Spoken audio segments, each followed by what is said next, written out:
Yeah, like I was saying, Marj-As-Suffar is south of Damascus.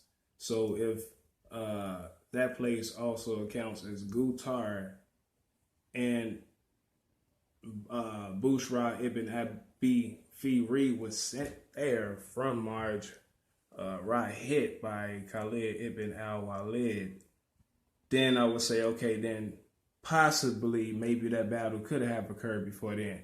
But considering the fact that it was supposedly 20 days after the Battle of Aj-Nadain, think about it. Based on my research, I'm looking up the distance. Aj-Nadain is about 180 miles southwest of Damascus, pretty much. So basically, that's going to include Marj-As-Suffar. I'm like, that's too much traveling in between. That wouldn't work, especially considering the date August 21st and August 24th. So, that's a contradiction within itself.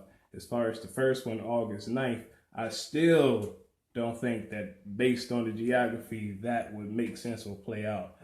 But the chapter did acknowledge and say al-Waqidi's version is more than likely correct. So I'm riding with that one anyway, based off what makes sense to me and that in itself. Let me see what else.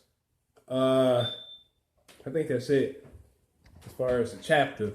I guess I'll talk about a little bit more. Muawiyah, the dude that received the sword after Khalid ibn Sa'id died.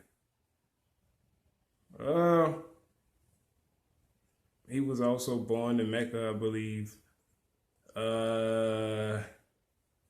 He does become one of the caliphs. I'm trying to think of any relevance as far as him during this time period. Not really.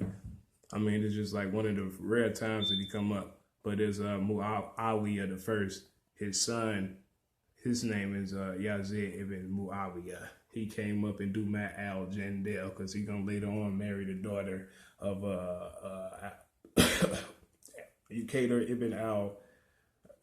ibn Abdullah al-Malik's brother's daughter.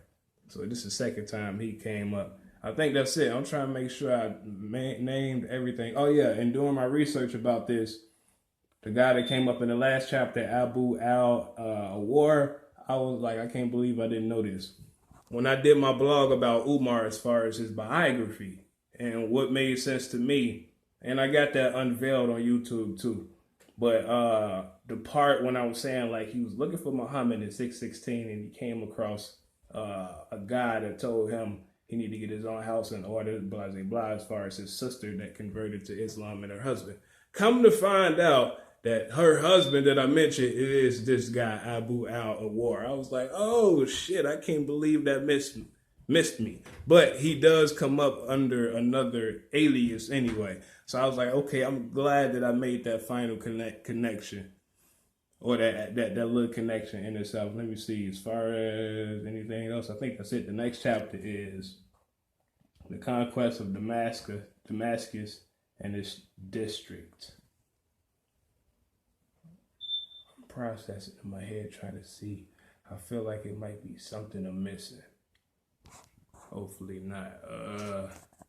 Well, I guess I'm gonna say this anyway, like I normally do. This is research purposes, personal interest, documentation, etc. Not to necessarily do nobody's homework. But yeah, anybody like got like ideas or something, or they disagree, or they feel like something is flawed, or they got questions, or they interested, whatever, anything under the sun, all you got to do is send a comment or do a response video, and I will respond.